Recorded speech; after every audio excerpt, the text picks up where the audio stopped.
Hi, Viperkeeper here. Happy New Year and welcome to 2008.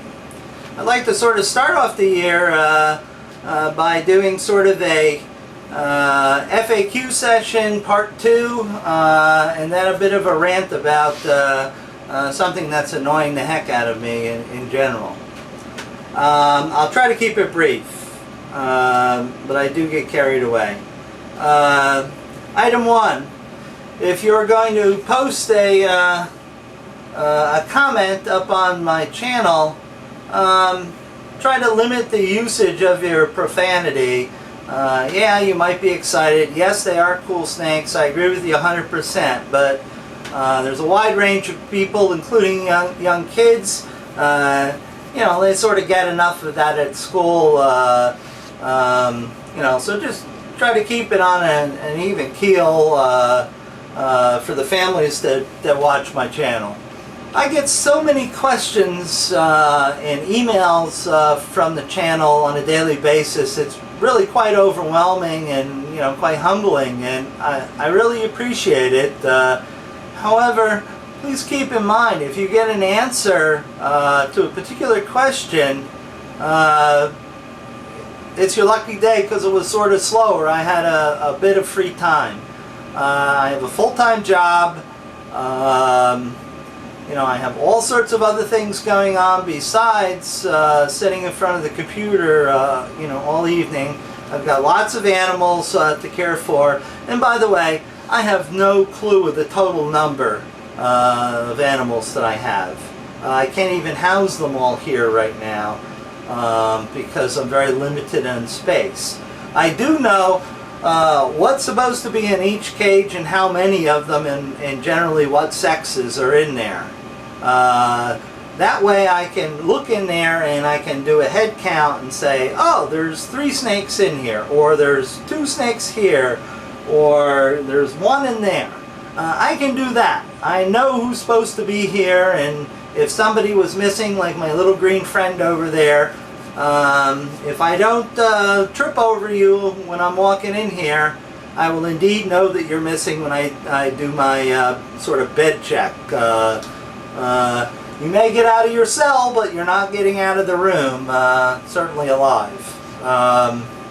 Okay, you folks that ask all the questions, so many of these answers could be easily found on other forums, on the web. No, I don't have any non-venomous snakes, and no, I don't really have the space nor desire. I'm a specialist, case closed. I've always loved venomous more than non-venomous. I have a few non-venomous kicking around, but that's essentially what they're doing. They're kicking around. I get some snakes in with shipments that you sort of have to take what you get along with to get what you want.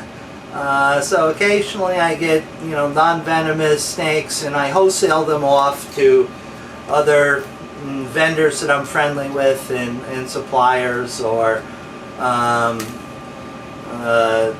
case closed. If you have a question on ball pythons, go to one of the websites that cater to the ball python people. They'll know far more about ball pythons than I do, although I have kept many ball pythons over the years.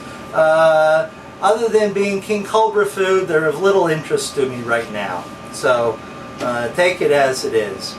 If you don't like my syntax, or how many times I go ooh and ah and and whatever else, if you don't like it, I'm sorry. Don't watch the videos. That's the way I am. I don't plan anything out. I will just pick up the camera and say, oh my goodness, look at this silly little Naya trying to drill his way through the plastic. Or, oh, look at Mr. Mamba sitting there waving his tongue at me for as long as I've been up here tonight. I don't really do things in a scripted manner.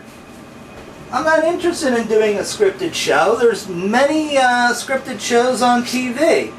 I never pose the animals, well, with the exception of putting the reindeer ears on Gabby and sort of a red nose on Mr. Sniffles, but, you know, that's unusual. Everything is pretty much, you know, as it occurs. Sometimes things don't go right. I do have some footage that hasn't seen the light of day. You know, I do have my share of close calls. I try not to have too many of them, but they do happen only because, you know, I'm handling, you know, a whole bunch of animals, and you know, if I get a shipment in, it's generally 100 animals from one place or another. Unpacking all those animals, getting them into tubs, you know, you just increase your chances for close calls and stuff. But believe it or not, a lot of my close calls are, you know, in the process of force feeding neonates, which I've got, you know, a bucket load of right now. So I don't script things. If I sort of hesitate, it's just because I'm making it up as I go, as I normally do, and my focus is really on the animal, because as much as some people would like to see me get bit, I would really not enjoy it, having been bit before. Okay, now on to my main rant, and I'll close with this. And I know there's other things that I'm missing, but like I said, I don't script anything. You really can't be going out and purchasing animals and saying that, oh, the rhino viper wanted to come home with me. I know it's stupid, but it did anyway. Come on. You're going to injure yourself. You're going to damage the hobby. You know, people like Humane Society of the U.S., PETA, you know, they look for incidents like this, you know, quote-unquote pet rattlesnake. Well, you know, I don't really have pets. Some of them I feel very much, you know, close to, and I'm really sad if something bad happens to them and stuff, but, you know, I have like 4 or 5 cats running around, 2 dogs, 4 horses. Those are pets that you can safely interact with, although, you know, people won't say it, but probably more people are killed by cattle and horses on an annual basis than by venomous snake bite, but that's a different issue. But I don't script things, so if I hesitate, I'm focused on the animal, and I will try not to end up on the pointy end. Now, next to not taking things home that you aren't really trained or qualified or even basically a novice at taking care of, like rhino vipers and gaboon vipers, which I think are perhaps the worst bite that I could possibly get in this entire room of deadly serpents. You know, gaboon, puff adder, rhino are right up there on the top. I would rather get chomped by one of the mambas than one of the gaboons, or one of the death adders over one of the gaboons. And those are truly serious bites, and there's been a number of fatalities even with anti-venom in modern medicine. Not talking out in the bush. So you really shouldn't have those, and it really I find myself dismayed by people that insist on taking them home without even knowing the basic husbandry of the animal. So you know, you're causing this unneeded suffering of the animal by not knowing how to take care of it, and properly care for it should be your first concern over your safety. You people have seen me resuscitate little saw-scale vipers on TV because I feel that, you know, they're here. I bred the parents. I'm responsible. They need to, everybody gets, you know, a fighting chance here to survive. But I know what the basic husbandry for all these animals are and what it should be. You know why? Because I read books. I have a huge library of all sorts of different books on the topic. so I don't have to ask basic husbandry questions on the internet. Most of these questions you can look up on a website if you plug in the genus and species and get lots of answers, or if you go to a forum. But there's no substitution for becoming a student of the hobby that you say you love so much. This is one of the best books. It covers all sorts of species, elapids, pitless vipers, vipers, venomous snakes in the terrarium by Louis Trutnow. It's translated from German to English. Everything you need to know about species which are common to uncommon, and things that you will wish that you could have, like, you know, I wish I could get my hands on a lot of the Australian elapids, except, you know, they're not allowing any exports unless you're a qualified zoo or research institution. You know, spend $75 on Amazon and get this book. Vipers by Dick Bartlett. Dick Bartlett is extremely well known and very well respected. He writes for Reptiles magazine all the time. Vipers, the guide for advanced hobbyists. It's like $12 or $13, people, and give you all those basic answers that you basically annoy the hell out of me with. You know, gee, what temperature and humidity do I keep my rhino viper? Well, you should have found that out before you brought it home. Certainly the person that sold it to you should have told you that. But then probably asking those basic questions, if the dealer had any ethics at all, he would have not put the dollar over your safety and the animal's well-being and not sold it to you, because he should have realized by the basic questions that you may not know what you're doing.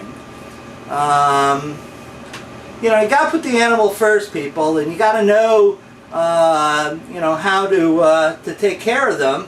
And these are very basic and expensive books, but I've got the real deal stuff. 2-volume, Jonathan Campbell and William Lamar, Venomous Reptiles of the Western Hemisphere, 2 volumes. Asian Pit Vipers by Andreas Gumprecht, guy that his name is carried on Trinosaurus gumprechti. Very detailed scientific work. I go on the internet, I pull down scientific papers. You got to become a student if you're gonna get good at this. If you're just doing it for the coolness, well, you need to get out of it. It's not there just to be cool.